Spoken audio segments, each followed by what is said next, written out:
Hey, kia ora, Helen Brahms here, coming to you live from Champagne Lakes in Escondido, California. Yes, we have moved campsites today, and if you didn't catch my earlier video today of my awesome parking job, you gotta go check that out. I mean, I totally impressed myself. Um, they told me I'd have to back into my site. What they didn't tell me when I booked the site was I actually have to back down a hill, and it wasn't a straight hill. It had a couple of kinks in it and around a corner into between two trees.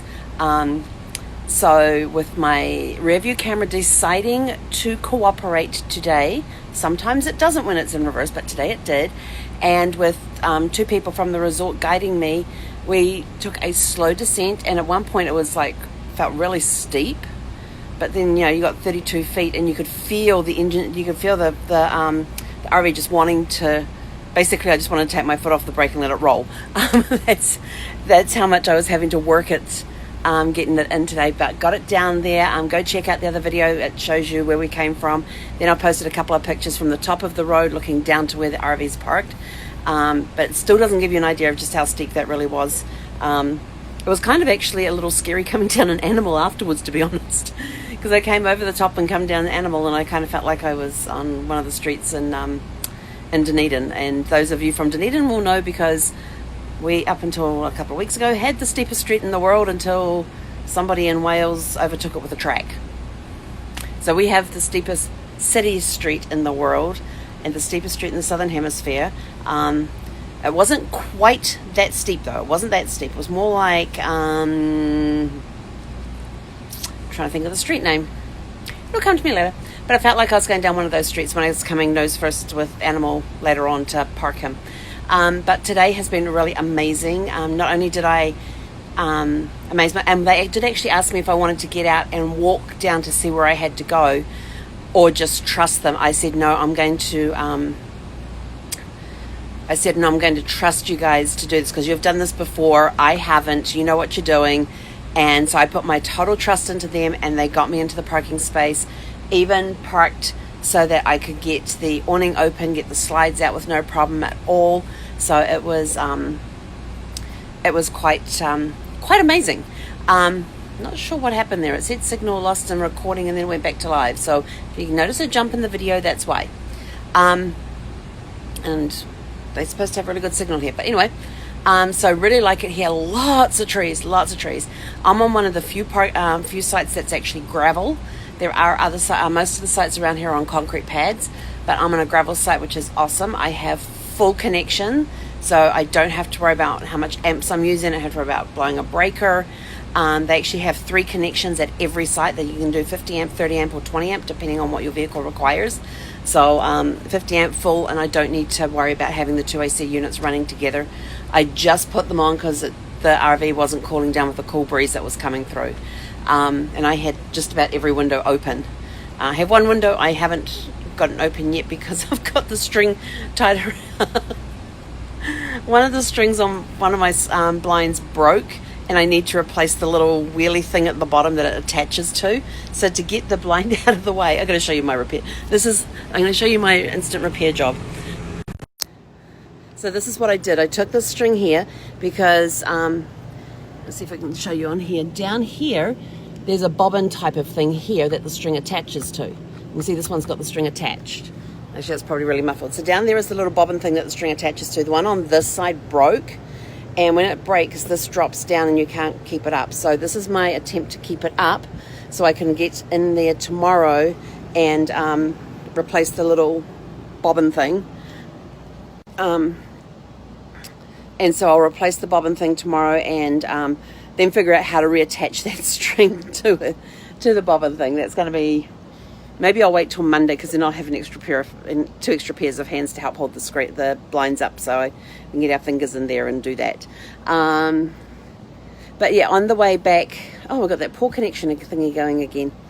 Let's see if we can go. Interesting. They said we had really good signal down here. And I did up until I started recording. But anyway, let it record, because you'll catch it on the replay.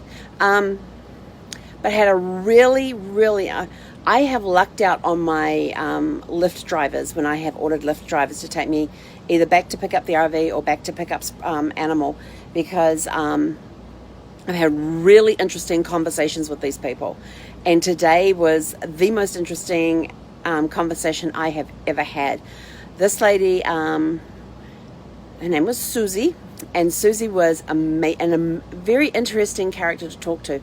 And so we got talking, found out we both have a passion for books. She is actually, her full-time job is that she has a self-publishing business for those authors that want to self-publish themselves. And then she found out that and so then Susie found out that I like to write, and so we got talking. Yes, sorry, Rick. It's cutting in and out, but it tells me it's recording, so on the replay you'll be able to see the bits that I missed, I hope.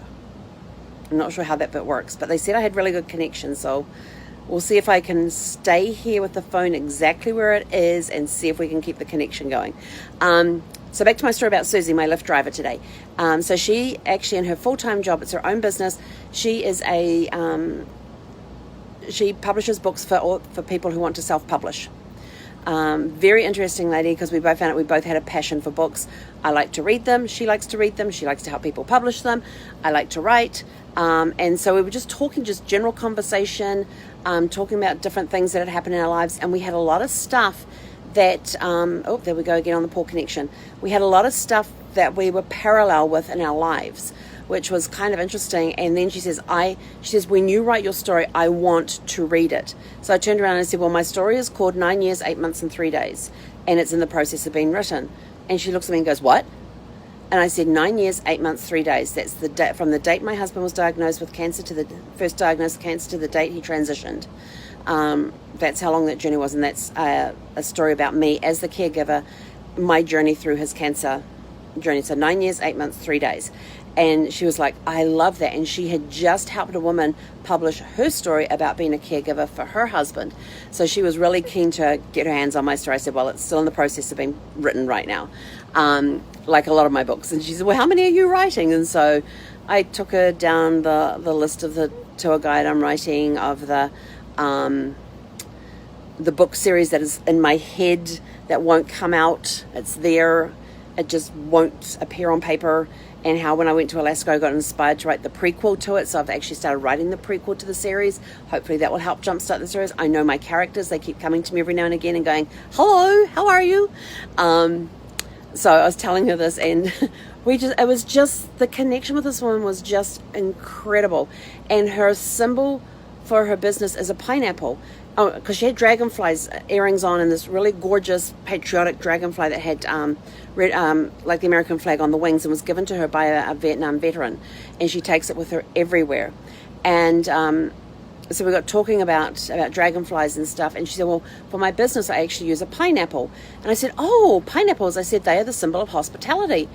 And she does this quick swivel her head around and goes, you know that? I said, I was in hotel management. I was in hotel business for 10 years, and that's one of the symbols for hospitality. Back in the days when they used to have the sailing ships come in, people would put pineapples out on their gateposts to signal to the sailors that were coming off the ships that they were welcome in that property. So she was like, no, she says, you are the first person I have ever met that knew that pineapple was the symbol of hospitality.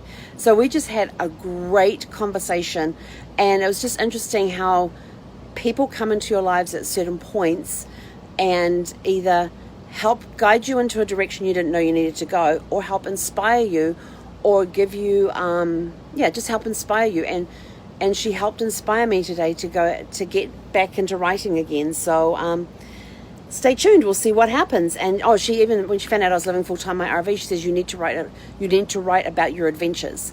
And I went, okay. I said, planning on doing that anyway. So she was giving me these ideas about writing, and she was actually amazed about how many I already had in progress in some point. So just keep it, always be open to hearing what people have to say. You don't always have to agree with what they have to say, but there could be just a little nugget in there that could be that little nugget that you need at that time in your life to help move you to the next point in your life. I have really enjoyed the Lyft drivers that I have gotten. I've made some amazing connections with them, and this one today, Susie, was like the best. We had the best conversation I've had yet to date with a Lyft driver, and it turned out she lived like 5 minutes from where I was going to pick up Animal. So for her, she was actually on her way home, and she picked up a ride, picked up a fare to take back up to where she lived. So it worked out for everybody. We were supposed to meet. You know, people come into your lives at a point in time when you need them. Some stay for a very long time because you need them for a very long time. Others just come in, are just like hello, goodbye type of thing. And that's okay, because the people that you need to meet at certain points in time will come into your life for however long they need to be in your life at that point in time. So always be open, always be listening, and just learn from others. Have great conversations with people. I actually want to go out and start talking to people, but it's like dark and everybody's inside, and I saw it earlier. I saw a warning earlier about snakes, and so I don't want to go walking in the dark. I'm not a snake person, so that's going to be a very interesting thing. I have to make sure I always go outside with shoes on because I like to wear bare feet. But I'm on a gravel site, but I have my floor mat. I have a mat out at my steps there, so if I want to step out just to open the door up with this, to clip the door back but leave the screen closed, then I can do that in my bare feet just by standing on the mat. But now I'm going to have to be extra careful because apparently there's snakes in the area. So that's my day today. It has been it's just been a super fantastic sparkling day. That's all I can say about it. I'm inspired to get out. I pulled my journal out earlier. I've started writing again. Let's just see what happens. Who knows? I could have a book by the end of the year. Maybe I should work on a goal for that one. We shall see. So go out, enjoy, have great conversations with people, listen to what they say, hear them, have a super fantastic sparkling evening. And tomorrow, let's see, this weekend, Saturday and Sunday, is house cleaning.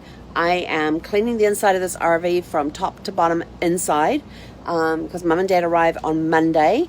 So Monday will see me heading up to LAX to meet their flight and then bring them back. And so they get to see Sparkles in person, and they will get to actually drive down the hill I had to back up into today. So we'll see what they think of that hill then.